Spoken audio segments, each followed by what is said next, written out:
सबसे ज्यादा जरूरी हमें यह जानना है कि यीशु मसीह ने हमारे लिए क्या किया और उस पिता का दिल क्या है उसके पीछे। मैं एक दिन प्रभु से पूछ रहा था, मैंने कहा प्रभु मैं क्या मैं वो चीज सिखाऊं कि लोग प्रार्थना भी करें, वो तेरा वचन भी पढ़ें, वो उपवास भी करें, वो तेरे भवन में रोपे भी जाएं। ऐसी क्या एक चीज है, क्योंकि अगर हम आज्ञाओं की बात करें तो बाइबल में 613 आज्ञाएं हैं। कितनी? 613 आज्ञाएं हैं। और बाइबल हमें साफ साफ ये बात बताती है कि अगर किसी ने इन 613 आज्ञाओं में से एक को भी तोड़ा, कितनी को? एक को भी तोड़ा, तो परमेश्वर की नजर में उसने पूरी 613 आज्ञाओं को तोड़ दिया। इसीलिए बाइबल हमें बताती है कि व्यवस्था के द्वारा कोई भी धर्मी नहीं ठहर सका। पुराने नियम में कोई भी सिद्ध नहीं था, इसीलिए व्यवस्था को कोई पूरा नहीं कर पाया।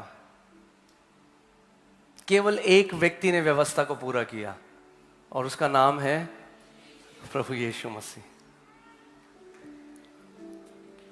आमीन। और बाइबल हमें साफ साफ बताती है व्यवस्था मनुष्य को धर्मी नहीं बना सकती। तो फिर व्यवस्था का उद्देश्य क्या था? हमने बाइबल से सीखा कि व्यवस्था का उद्देश्य पाप को प्रकट करना था, कि मनुष्य ये जान सके क्योंकि मैं पाप में हूं और मैं स्वयं को नहीं बचा सकता, इसीलिए मुझे एक उद्धारकर्ता की जरूरत है।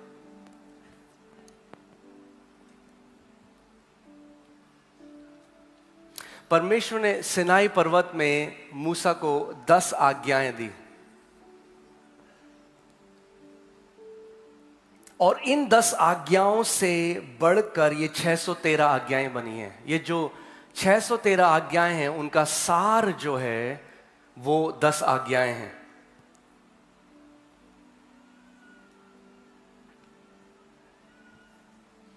मैं आपको एक बार एक व्यक्ति प्रभु यीशु मसीह के पास आया और उसने प्रभु से एक सवाल पूछा। देखते हैं वो जो सवाल है।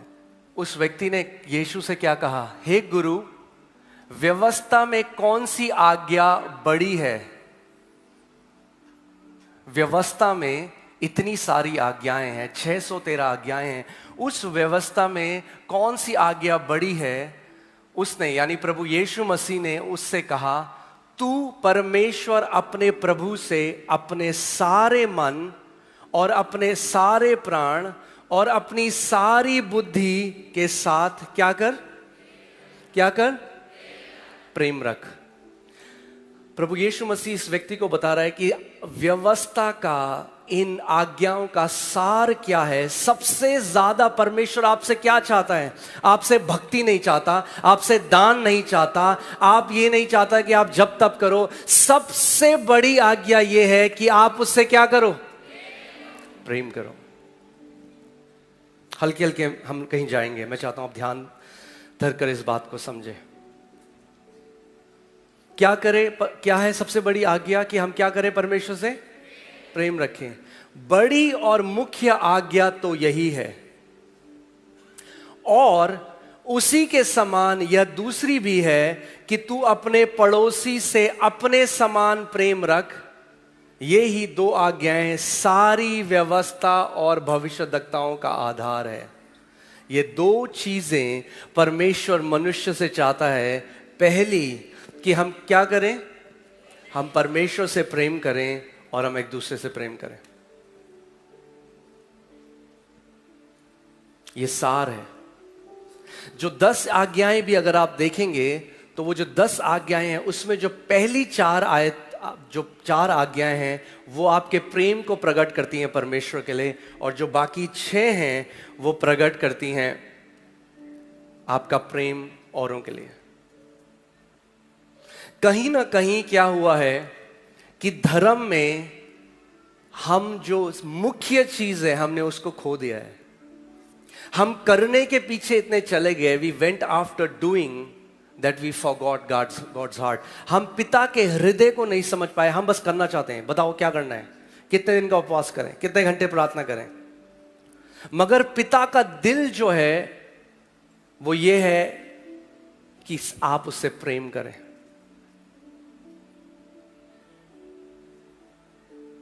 क्योंकि अगर आप उससे प्रेम करने लग गए तो किसी को आपको बोलना नहीं पड़ेगा प्रार्थना करो।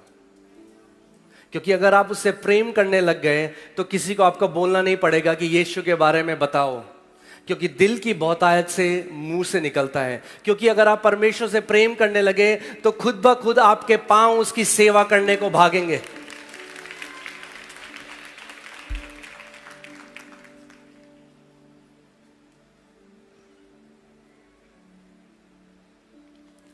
यहां देखिए क्या लिखा है, आपस के प्रेम को छोड़ और किसी बात में किसी कर्जदार ना हो, क्योंकि जो दूसरे से प्रेम रखता है उसी ने व्यवस्था पूरी की है। किसने की है व्यवस्था पूरी? जो दूसरे से प्रेम रखता है। क्योंकि वह यह है कि व्यभिचार ना करना, हत्या ना करना, चोरी ना करना, लालच ना करना, और इनको छोड़ और कोई भी आज्ञा हो तो सब का सारांश इस बात में पाया जाता है, अपने पड़ोसी से अपने समान प्रेम रख। प्रेम पड़ोसी की कुछ बुराई नहीं करता।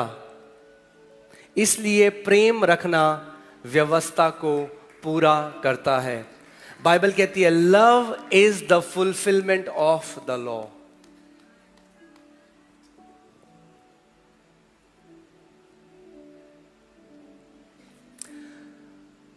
मैं एक प्रिंसिपल है, उनकी काफ़ी बड़ी स्कूल है दिल्ली में, अब वो प्रभु के पास चले गए। मैं उनके साथ बैठा था, वो मुझसे बात कर रहे थे, तो मुझे बता रहे थे, कह रहे थे जब मैं जवान लड़का था तो प्रभु का भय मैंने जाना, मैं प्रभु के भय में बढ़ने लगा।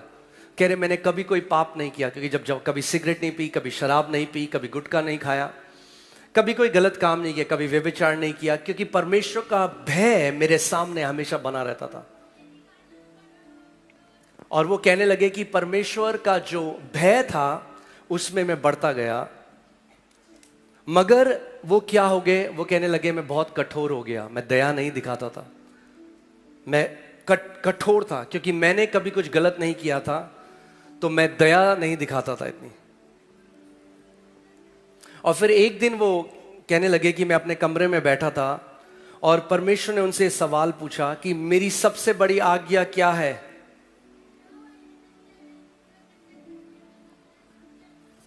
तो उन्होंने बोला कि प्रभु तेरी सबसे बड़ी आज्ञा यह है कि हम तुझसे प्रेम करें, सब चीज से बढ़कर हम तुझसे प्रेम करें। तो परमेश्वर ने उनसे पूछा क्या तू मुझसे प्रेम करता है? उन्होंने कहा नहीं प्रभु, मैं तुझसे डरता हूं, मैं जिंदगी भर तुझसे डरता आया हूं, मैंने कभी कोई गलत काम नहीं किया, मैंने एक पवित्र जीवन जिया, मगर मैं ये नहीं कह सकता कि मैं तुझसे प्रेम करता हूं, मैं डरता हूं तुझसे। तो प्रभु ने कहा फिर तूने सबसे बड़ी आज्ञा अगर तोड़ी तो तू सबसे बड़ा पापी है। वो मेरे साथ ऐसा शेयर कर रहे थे।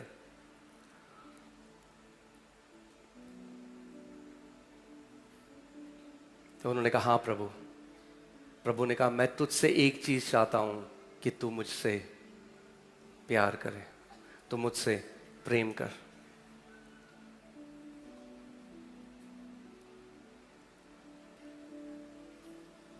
आप जानते हैं आज क्यों इतने सारे यंग, अगर आप बाहर जाते हैं, थैंकफुली इंडिया में एक ऐसा रिवाइवल है, आपको बहुत सारे यंग लोग चर्च में मिलेंगे, मगर अगर आप कई वेस्टर्न कंट्रीज में जाएंगे वहां कोई यंग बच्चे नहीं है कलीसिया में। क्यों? आप जानते हैं क्यों? क्योंकि उन्हें कमांडमेंट तो सिखाई गई, उन्हें पिता का हृदय नहीं दिखाया गया। जब आपको ये पता चल जाएगा आपसे कितना प्यार किया गया है, आप ऑटोमेटिकली परमेश्वर से उतना प्यार करने लग जाएंगे।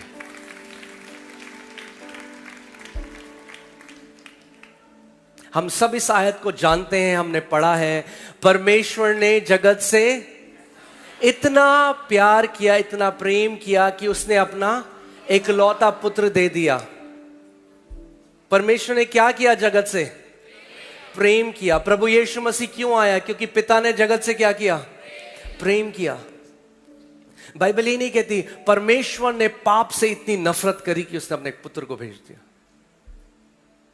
परमेश्वर ने जगत से इतना प्यार किया कि उसने अपने इकलौते पुत्र को भेज दिया।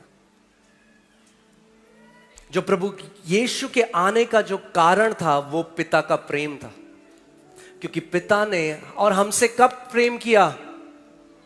बाइबल कहती है जब हम पाप में, अपने अपराधों में, अपने अधर्म के कामों में मरे हुए थे, तब पिता ने हमसे प्रेम किया।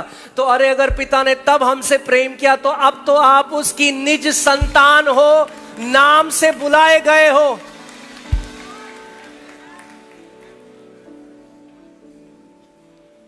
आमीन।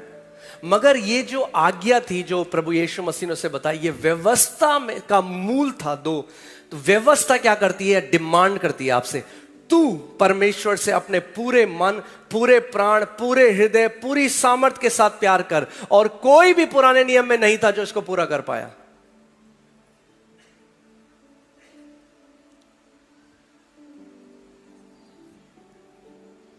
इसीलिए आज मैं आपको एक बात कहता हूं, व्यवस्था कहती है तू कर। तुझे प्यार करना है परमेश्वर से, तुझे प्यार करना है एक दूसरे से। और वो ऐसा है जैसे हम एक उस आदमी को करने के लिए कह रहे हैं जो बैंकरप्ट है, जिसके पास कुछ है ही नहीं।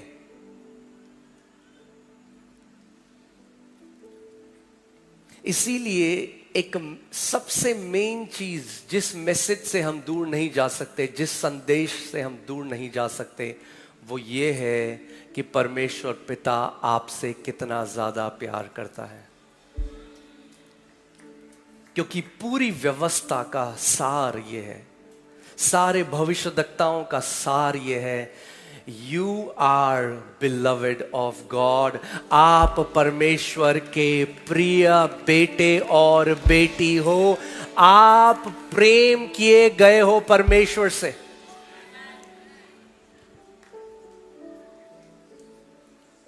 क्योंकि अगर आप ये बात नहीं जानते तो आप पिता का प्यार कमाने की कोशिश करोगे, और पिता प्यार बेचता नहीं है। पिता का प्यार बिकाऊ नहीं है, आप खरीद नहीं सकते।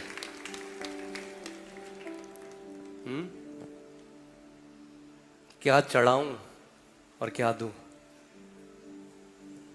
प्रभु ने कहा तू कुछ नहीं चढ़ा सकता, मुझे अपने आप को चढ़ाना पड़ेगा तेरे लिए। तू कोई बलिदान नहीं दे सकता, मैं बलिदान दूंगा तेरे लिए। आमीन। क्योंकि सारी व्यवस्था इस एक ही बात में पूरी हो जाती है, तू अपने पड़ोसी से अपने समान प्रेम रख। सारी व्यवस्था इस बात से पूरी हो जाती है कि तू क्या कर? अपने पड़ोसी से अपने समान प्रेम रख। मगर अगर हम खुद प्रेम कर पाते तो फिर हमें उद्धारकर्ता की जरूरत नहीं थी, क्योंकि प्रेम परमेश्वर से उत्पन्न होता है। Love is not a human emotion. ये कोई ह्यूमन इमोशन नहीं है। It's not when you like somebody. The Bible says God is love. परमेश्वर क्या है? परमेश्वर प्रेम है। हम प्रेम करते हैं as an action. God is love. वो प्रेम है। Everything that comes out of him comes out of love. Okay? और आशा से लज्जा नहीं होती, क्योंकि पवित्र आत्मा जो हमें दिया गया है उसके द्वारा परमेश्वर का प्रेम, किसका प्रेम? परमेश्वर का प्रेम हमारे हृदय में डाला गया है। कितने लोग यहां पर परमेश्वर की संतान है? मुझे अपना हाथ दिखाओ। अगर आप प्रभु यीशु मसीह को मानते हो, अगर आप पवित्र आत्मा आपने पाया है, अपना हाथ दिखाओ। इसका मतलब आप सबके हृदय में मनुष्य का प्रेम नहीं, परमेश्वर का प्रेम उंडेला गया है। उंडेला जाएगा नहीं। बाइबल कहती है पहले से ही, shed abroad, it has been liberally given. यानी हम में से हर एक के पास अब कैपेसिटी है परमेश्वर को प्यार करने की और एक दूसरे को प्यार करने की। ये ऐसा है जैसे पापा ने बेटे को पैसे दिए, उसी पैसे से वो पापा के लिए गिफ्ट ले आया। पैसे पापा नहीं दिए थे, पैसे पापा के थे, बेटे को दिया, बेटे ने उस पैसे को लिया, गिफ्ट लिया और वापस पापा को दे दिया। क्या सुंदर बात नहीं?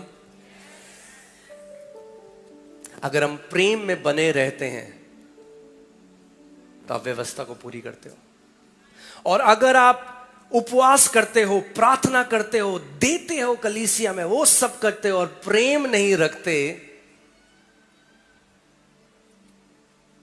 तो वो सब धार्मिक कार्य है, वो फटे पुराने चिथड़े हैं परमेश्वर की नजर। God poured out his love in our hearts। परमेश्वर ने अपने प्रेम को हमारे दिल में उंडेल दिया कि ताकि अब हम उसके प्यार से वापस परमेश्वर से प्यार कर सकें और एक दूसरे से प्यार कर सकें और व्यवस्था को पूरी कर सकें।